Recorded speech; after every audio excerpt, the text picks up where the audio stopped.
இடம்பொருள் நேயர்களுக்கு வணக்கம். ஸோ இன்னைக்கு பார்த்தீங்க அப்படின்னா இப்போ சிறகடிக்காசை சீரியலில் எப்பா சாமி அப்படிங்கிற மாதிரி நெகட்டிவிட்டியின் உச்சக்கட்டமாகி கதையில் பார்த்தீங்கன்னா முத்துவுக்கும் மீனாவுக்கும் அடுத்த பெரிய அடி. அது மீனாவுக்கே முத்து மேலே ஒரு சந்தேகம் வந்துருதோ அப்படிங்கிற அளவுக்கு முத்து குடிச்சிருக்காருன்னு அவ்வளோ பெரிய பேச்சு பேசிகிட்டு இருக்காங்க.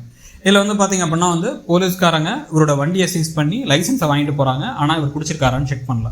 ஒரு வீடியோவில் வைரலாக யார் என்ன வேணாலும் அவங்க மேலே பழி எப்படி விழுந்துருது, அதில் அவங்க எப்படி பாதிக்கப்படுறாங்கிறது அந்த கதையோடைய நோக்கமாக இருந்தாலும் அது ஏன் எப்போ பார்த்தாலும் முத்துவுக்கும் மீனாவுக்கும் மட்டும் இப்படி சோகங்கள்லாம் நடக்கணும், அவங்கள மட்டும் ஏன் போட்டு டார்ச்சர் பண்ணி நமக்கும் பார்க்குற நமக்குமே ஒரு மாதிரி வெறுப்பாகி எப்பா சாமி நான் கொஞ்சம் நாளைக்கு பார்க்கலப்பா அப்படிங்கிற மாதிரி ஒரு எண்ணத்தை ஏன் கொண்டு வராங்க அப்படிங்கிறது நம்மளுடைய கேள்வியாக இருக்குது. இதில் முத்துவை ஆரம்பத்துலேருந்து ரொம்ப முழுசாக நம்புறது யார் அப்படின்னா அண்ணாமலை தான். அதுக்கு பிறகு மீனா கொஞ்சம் கொஞ்சமாக புரிஞ்சுக்க ஆரம்பித்தாங்க, அவங்களும் நம்புவாங்க. ஆனால் அப்படி இருக்கும் பொழுது இன்றைக்கி அவர் குடிச்சிருக்காரு அப்படின்னு சொல்லும் பொழுது அண்ணாமலை அப்படியே ஷாக் ஆகி வீடியோலாம் சொல்கிறாங்க அப்போ உண்மையாக தான் இருக்கும் அப்படின்ட்டு வீட்டுக்குள்ளே வந்தோன்னா குடிச்சியாடா அப்படின்னா அப்போ நான் குடிக்கலப்பா டே நீ தான் குடிச்சிருப்பான்னு தெரியுமேடா அப்படின்னு மனோஜ் இப்படி மானத்தை வாங்குறியாடா வேண்டா அப்படி பண்ணுற அப்படி இப்படின்னு கேட்டேன்னா மனோஜ் அடிக்க போக என்னடா ரவுடி தான் வேற பண்ணுறியா குடிச்சது மட்டும் இல்லாமல் அப்படின்னு பலாருன்னு அடிக்கிறாரு. அண்ணாமலை கையை ஓங்குறாரு. அடிச்சாரா இல்லையாங்க தெரியல, ஆனால் கை ஓங்கிட்டார். ஸோ இப்போ இந்த சமயத்தில் அதை பார்த்து அப்படியே ரோகிணிக்கெலாம் ஒரே சந்தோஷமாக இருக்குது, குழுன்னு இருக்குது. ஒரே ஒரு கேள்வி தான், இப்போ அந்த வைரலாக ஒரு வீடியோ ஓடிட்டு இருக்கு. இந்த வீடியோவில் என்ன ட்ரெஸ் போட்டிருக்காரு முத்து அப்படின்னு பார்த்தீங்கன்னா இப்போ போட்டிருக்க அதே ட்ரெஸ் போட்டிருக்காரு. இன்றைக்கி தான் அந்த வீடியோவை எடுத்திருக்காங்க. இன்றைக்கி தான் நாங்கள் போயிட்டு வந்தேன், அந்த பாரில் போய் ஒருத்தவங்களை ட்ராப் பண்ணிட்டு அங்கே சாப்பிட்டு வந்தேன், நான் குடிக்கல, இப்போ குடிச்சிருக்கடான்னு பாருங்கள் அப்படின்னு அவர் சொல்லலாம். ஆனால் அப்படி சொல்கிறவர் கேட்குற மாதிரி நிலைமையில கூட யாரும் இல்லை, அப்படி அதை கூட காமிக்கிற மாதிரி தெரியல.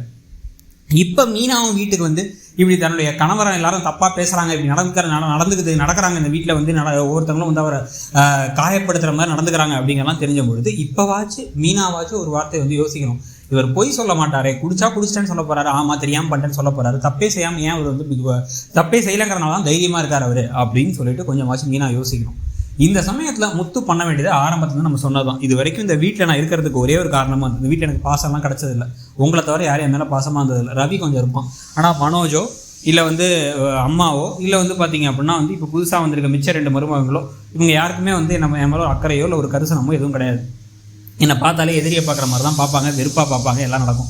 இப்போ நீங்களுமே இவங்க சொன்னதெல்லாம் கேட்டு யாரோ ஒரு வீடியோ எதுவும் எடுத்து போட்டால் என் பிள்ளை அப்படி இல்லைன்னு சொல்லாமல் எனக்கு கை வாங்கிட்டீங்களப்பா, நான் எந்த தப்பும் பண்ணலை அப்படின்னு நிரூபிக்கிற வரைக்கும் நான் அந்த வீட்டுக்குள்ளே வரமாட்டேன், நான் வெளில கிளம்பி போகிறேன், என்னோட என் மேலே நம்பிக்கை இருந்தால் நீ வாமினா அப்படின்னு சொல்லிட்டு அவர் இந்த வீட்டை விட்டு வெளில போயிட்டு என்ன நடந்துச்சு ஏது நடந்துச்சுங்கிறது இந்த கேஸை கொடுத்து இப்போ எப்படி என் மேலே அபாண்டமாக பழிய போடலாம் அப்படின்ட்டு உடனே நம்ம மெடிக்கல் செக்கப் எடுத்து பாருங்க நான் குடிக்கல அப்படிங்கிறத சொல்லி அதுக்கப்புறம் எல்லாத்தையும் ப்ரூவ் பண்ணி காரையும் அது மட்டும் இல்லாமல் ஒரு லைசன்ஸையும் வாங்கிட்டு வர வரைக்கும் தனியாக ஒரு வீடு பார்த்து போயிடுறது பெட்டர். வாங்கினதுக்கு பிறகு கொஞ்ச நாளாச்சும் அவங்க தனியாக இருந்து அவங்களுக்குள்ள ஒரு அந்யோன்யம், அவங்களுக்குள்ள ஒரு நிம்மதி, தனியாக இருந்தால் கூட நிம்மதியாக இருக்கடாங்கிற மாதிரி நிலைமையை காமிச்சா பெட்டர்னு தோணுது. உங்களுக்கு என்ன தோணுது அப்படிங்கிறத சொல்லுங்கள். தேங்க்யூ. இடம்பொருள் நேயர்களுக்கு வணக்கம். ஸோ இன்னைக்கு பார்த்தீங்க அப்படின்னா இப்போ சிறகடிக்காசை சீரியலில் எப்பா சாமி அப்படிங்கிற மாதிரி நெகட்டிவிட்டியின் உச்சக்கட்டமாகி கதையில்